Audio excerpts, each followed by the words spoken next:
Hello, folks. Welcome back to Part two. of the Sunday Big Show. Rob Morris and Howard the Big Bird. Thanks for joining us, folks. I really appreciate it. And listen here, in Minnesota, another federal agent shooting, left a man dead in Minneapolis yesterday. That's such a cluster up there, man. It is a mess. And I think the governor, Tim Tampon Walz, and the Minneapolis mayor, Jacob Smallfry, is not helping out at all. The police chief isn't helping him. No, neither is he. I mean, it seems like they're stoking the flames. Mm-hmm. I would almost believe they want to see Minneapolis burn again. Well, you know, if Minneapolis was to burn, like what happened during the George Floyd stuff and all the Black Lives Matter and all that, if that were to happen, I'm not encouraging it, but if that were to happen, that sure would cover up all the fraud in Minneapolis.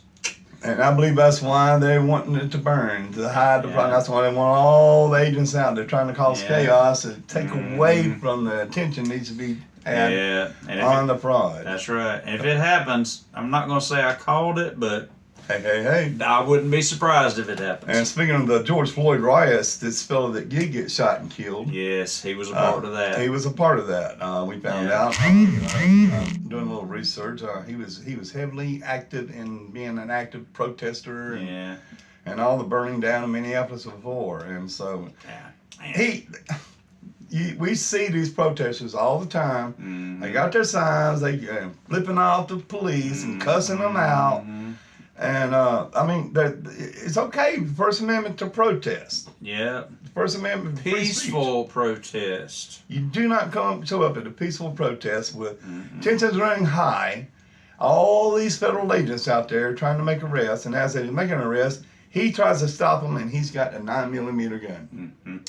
Not only that, when they say he's got a gun, they say you got, he had 2 extra clips with it too. 2 extra full clips. Mm-hmm. And well, they tried to subdue him to take the gun away, and he fought them back. Yeah. He fought at them. Yeah. And we don't know exactly what happened with all the video angles you see. We don't know exactly what happened, so we can't call it. But I'm just saying, he didn't have no ID either.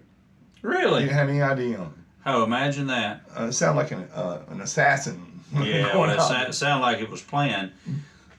But you don't show up at a peaceful protest with a loaded gun. No, you don't. And you fight police. No. You fight the law enforcement. Well, I hate to see anybody lose their lives. Yes. Even if I don't agree with them, I hate to see it happen. Yes. But you know what? You put yourself in bad situations.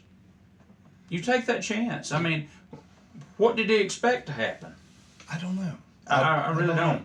I don't know. But you don't. You respect law enforcement officers. Absolutely. You don't fight them. You don't wrestle with them, for goodness sakes. Even if they're in the wrong. Exactly. You do you. You do what you got to do to get away, or not to get away from the situation, but to stay calm and not agitate anything that's going on. That's right. Now, I don't know what's going to happen from all this. Today, it looks like I've been watching the news, and it looks like it's a little bit more calm down. And I think I know why. Imagine the National Guard has arrived. There. National Guard is there on the scene, and I think they know. Now, listen, Carl Higbee on Newsmax interviewed Vice President J.D. Vance the other night. And Carl Higbee asked the Vice President, well, why don't you get the fire department to get the water hose and just wet them down so they get cold and go home? And you know what J.D. Vance said? You can't do it because the water in the hose will freeze up before they even turn it on.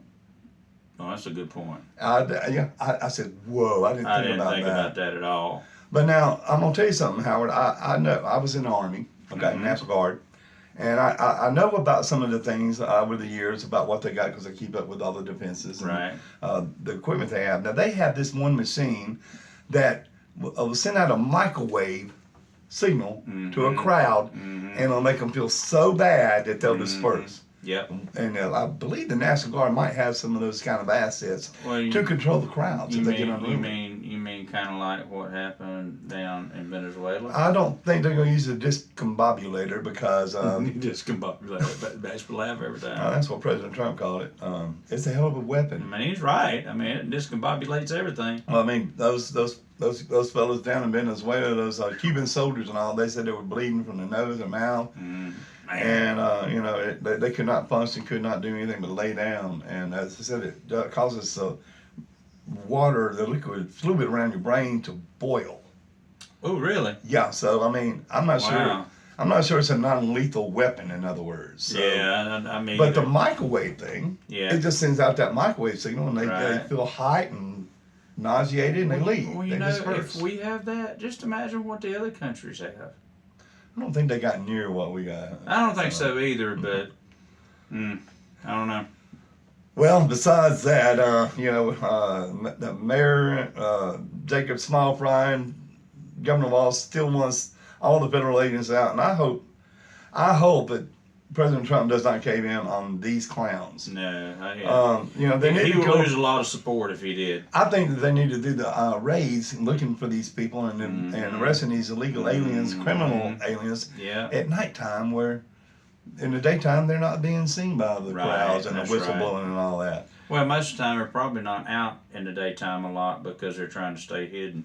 They'll go out at nighttime where people won't be able to recognize. You got to hand it to them, though. They're a hardy bunch up there, getting out there in double digits below freezing weather and negative 15 degrees. Come on. You ain't got nothing better to do. I mean, it's crazy.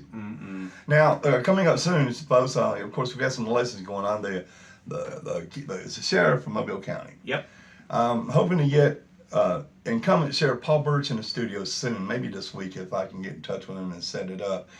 And interview him, and then we're going to interview Paul Prine, his challenger and candidate for Mobile County Sheriff, and hope to have them in here to get their ideas and tell us what they think and why they should be sheriff of Mobile. Now, coming up, this is really, really, really big. Now, if any of you remember, last year during the election, me and my wife went to go vote, and they told us, you can't vote here no more, you got to go across town. Yeah. A lot of people had to do that. A lot. Some of them didn't even make it. They had other things to do. They were taking off for lunch. Well, coming up this Saturday, okay, we're pleased to present again Dr. Douglas Frank, PhD. Yep.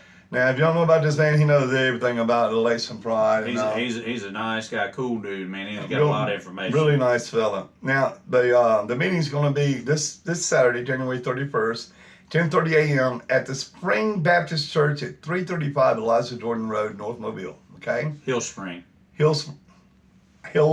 Baptist Church. Thank you, Howard. You're welcome. It keeps me straight. Now look here, Mobile citizens and parents, pastors, community leaders are going to gather to hear him speak on focus. He's going to be focused on election integrity and preparing the possibility for returning to counting paper ballots. In Mobile. Yeah. The old-fashioned way. Yeah. They can't cheat on electronics this way, you know? They can't. Now, everyone's invited. For everyday Alabamians who care about election integrity and who choose to be informed or engaged is welcome to attend. It's all free. This man, Dr. Frank, is going to outline the current vulnerabilities in U.S. election systems, explain proven reforms to safeguard voter confidence, and share practical strategies citizens can begin using now to enhance transparency and gain trust once again in our voting system. That's right. 10:30 this Saturday.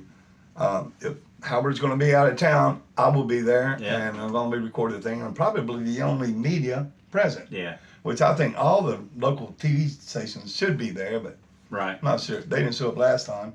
No, they did not. But well, if I'm still here, I'll be there with him as well. But the whole crew. Yep.